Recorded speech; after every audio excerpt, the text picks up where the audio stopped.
जय श्री हरि राधे कृष्णा। तो प्रिय भक्तजनों, ज्येष्ठ मास महात्म्य का अध्याय 15 सुनाने से पहले आइए आपको सुनाते हैं बड़ी ही सुंदर कथा। एक सेठ जी बड़े कंजूस थे। एक दिन उन्होंने दुकान पर बेटे को बिठा दिया और बोले कि बिना पैसे लिए किसी को कुछ मत देना। मैं अभी आया।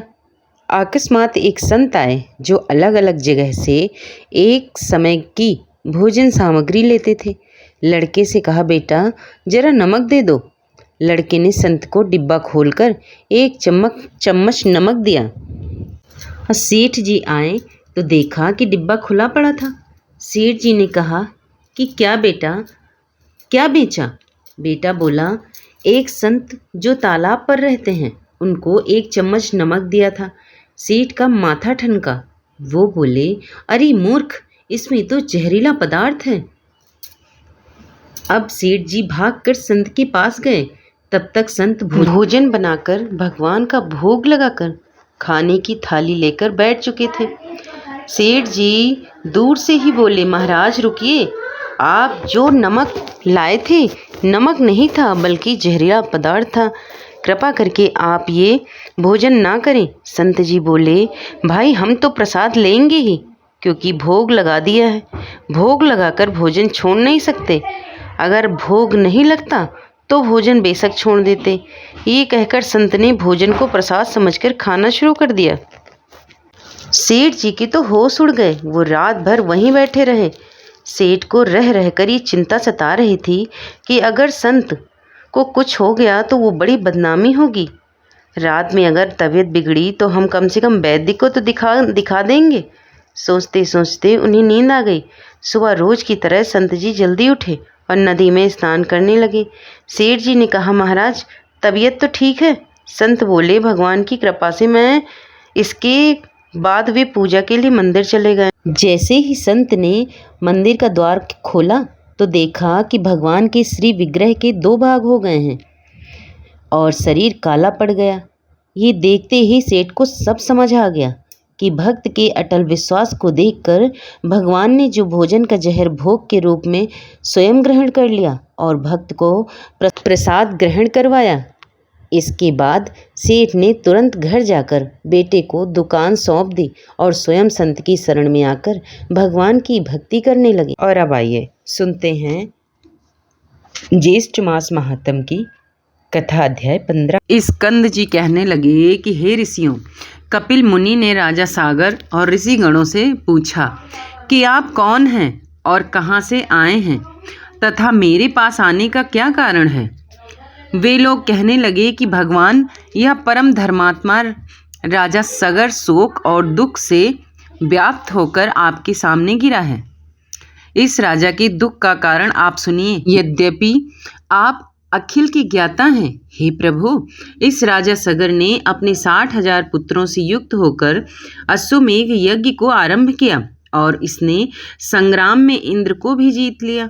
जब यज्ञ आरंभ हुआ और 60,000 पुत्रों और बहुत सी सेना के बहुत सहित यज्ञ के अश्व को जगतीतल पर छोड़ दिया गया, तब यह घोड़ा फिरता हुआ अकस्मात अदृश्य हो गया। उसके अदृश्य होने पर उन वीरों के विल पर्यंत त्रैलोक में उसको खोज किया और समस्त पृथ्वी तल के भागों को देखा। इसके पश्चात वे सगर पुत्र विवर से संलग्न भूग्रह में गए। हे मुनि श्रेष्ठ, इसके आगे का वृतांत हम नहीं जानते। इनकी बातें सुनकर समाधि के द्वारा सब समाचार जानकर कपिल ऋषि बोले कि हे ऋषियों, इस कर्म को गुप्त रूप से करने वाला इंद्र है। इस यज्ञ के घोड़े को मेरे पास बांधकर वह स्वयं अपने लोक को चला गया। सगर पुत्र तथा राज्य मंत्री और अश्व के रक्षक मुझको चोर समझकर बांध दिया और मारने पीटने लगे। तदंतर मेरी क्रोधा अग्नि से सब सगर पुत्रादि जल गए। मैंने उनको जानकर भस्म नहीं किया।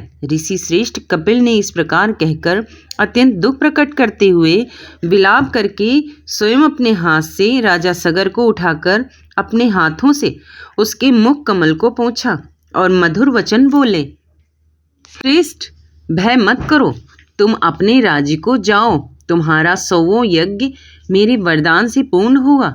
मेरे प्रताप से तुमको अवश्य महेंद्र पद मिलेगा। और इंद्र ने जो दुष्टता की है वह दुष्ट बुद्धि के कारण अहल्या से उसकी कामुक बुद्धि होगी और गौतम ऋषि के श्राप से पर भग योनि से चिंतित होगा।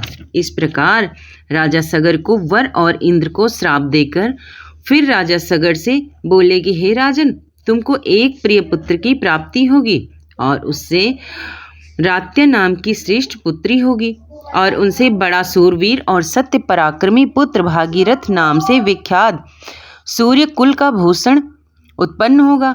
वह शस्त्र और अस्त्र विद्या में कुशल, नीतिमान, सत्यवान और पवित्र आचरण वाला होगा। वह समस्त पृथ्वी को जीतकर अति दुष्कर तप करेगा। तप के प्रभाव से गंगा जी को स्वर्ग से अपने पितरों के उद्धार के लिए लाएगा। उस गंगा जी के दिव्य जल बिंदु के स्पर्श से आपके पुत्र दिव्य देहधारी को जाएंगे और तुम्हारे साथ विष्णु मंदिर वैकुंठ लोक को जाएंगे। पृथ्वी पर राजा भागीरथ से लाई जाने वाली श्री गंगा जी भागीरथी के नाम से प्रसिद्ध होंगी।